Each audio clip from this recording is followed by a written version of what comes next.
that we didn't play for 48 minutes. And, the start of the second quarter, we didn't play well. We had a lead.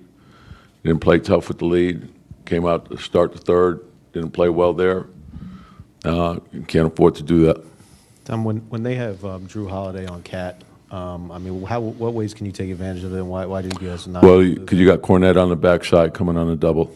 And Cat only has 2 3-pointers for this whole series. Why has he had trouble getting off? Well, they're staying with him. They're playing small, so they're up on him. And he was in foul trouble.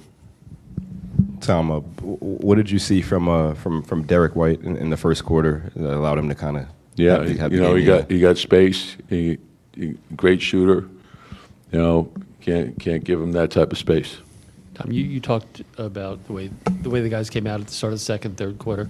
I know you had warned this morning that you kind of expected what the Celtics were going to bring. Do you kind of feel like there was any let up of we're up 3-1?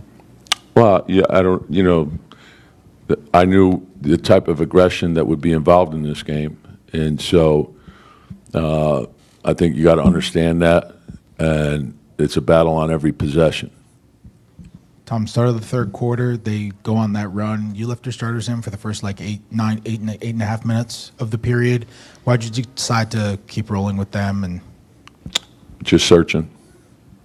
Tom, OG's had a few rough shooting performances in this series. Just how much does that impact the offense when he has quiet nights like that? Well, I think that the big thing is we got to get stops. Like the first half, we scored fine. And Cat was in foul trouble for a good chunk of it, and so. But we scored 59. That wasn't the issue. The issue was the defense. And then to start the third, we got in a hole. We were trying to get on track, but you got to get some stops so you can get into the open floor. And so I thought that probably hurt us as well. Tom, I'm curious whether I think a lot of fans or just the average person from the outside looks in and says Tatum's not there.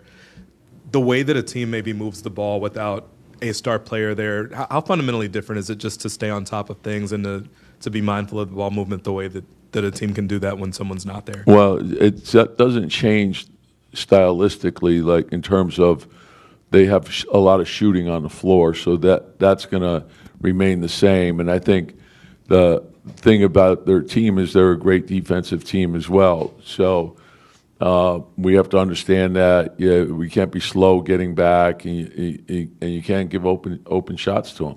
And so we got to be tougher with our closeouts and taking airspace away, and we got to be better with our communication.